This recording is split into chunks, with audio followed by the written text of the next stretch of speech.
भद्रक पूर्वतन सांसद मंजुलता मंडल और धामनगर पूर्वतन विधायक मुक्तिकांत मंडल निकट में भारतीय जनता पार्टी में जोग देवा पर वासुदेवपुर स्थित बासभवन में बीजेपी कर्मी पक्षर से भव्य संबर्धना जन भुवनेश्वर स्थित बीजेपी राज्य कार्यालय राज्य सभापति तथा राज्यसभा सांसद मनमोहन सामल उपस्थित में उभय नेता दल में सामिल होते यापर वासुदेवपुर विभिन्न पंचायत बीजेपी कर्मी और समर्थक मैंने पुष्पगुच्छ प्रदान कर स्वागत जन योगदान भद्रक जिलार राजनीतिक महल नुआ चर्चार विषय पलटि अवसर में दल को आहरी सशक्त करने और संगठन को तृणमूल स्तर में विस्तार करने समस्ते मिलमिशि कार्य करने को नेतृवृंद आह्वान देते। आनंदर कथा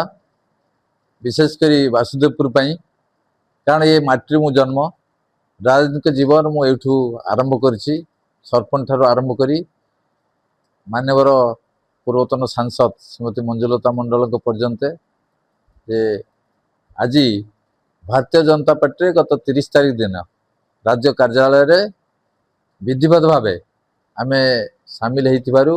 आज वासुदेवपुर ठारे आम बासभवन ठारे अनेक शुभेच्छु भारतीय जनता पार्टी कार्यकर्ता युव कार्यकर्ता एवं आसी मत शुभेच्छा जनइले अशेष अशेष धन्यवाद जनाऊँगी एवं गोटे कथा समस्त को कहूँ आज भारतवर्षर विकसित भारतर स्वप्न देखुंट श्रीयुक्त नरेंद्र प्रधानमंत्री माननीय प्रधानमंत्री श्रीयुक्त नरेंद्र मोदी जी एवं ओडिशार मध्य विकसित ओडिशा जे स्वप्न देखुंट माननीय मुख्यमंत्री श्रीयुक्त मोहन चरण माझी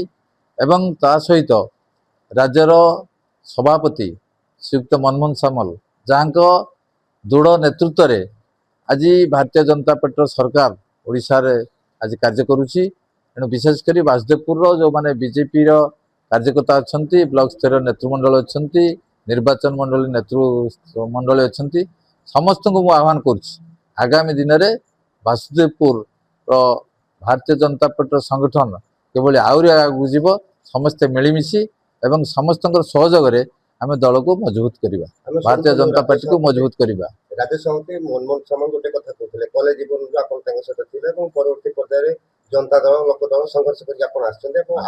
जन संगठन मिसिले दल दल सुदृढ़ हम छात्र राजनीति में मोर राजनीतिक जीवन भारतीय जनता पार्टी एक छात्र संगठन जे अखिल भारत छात्र परिषद जो थे कि नेतृत्व नौले 77 मसीह मोर छात्र जीवन आरंभ जो थे कि नेतृत्व नौले श्रीयुक्त मनमोहन सामल मुझे सहित एक सहकर्मी भाव मोर राजनीतिक जीवन अखिल भारत छात्र संसद छात्र परिषद एबीपी रु एवं परवर्ती स्तर में आज भारतीय जनता पार्टी सामिल हो भारतर सर्वभूत एक दल राजनीतिक दल भारतीय जनता पार्टी योगदान कर निजक गौरवान्वित मन कर। भद्रक से रिपोर्ट द रिपब्लिक ओडिशा 24।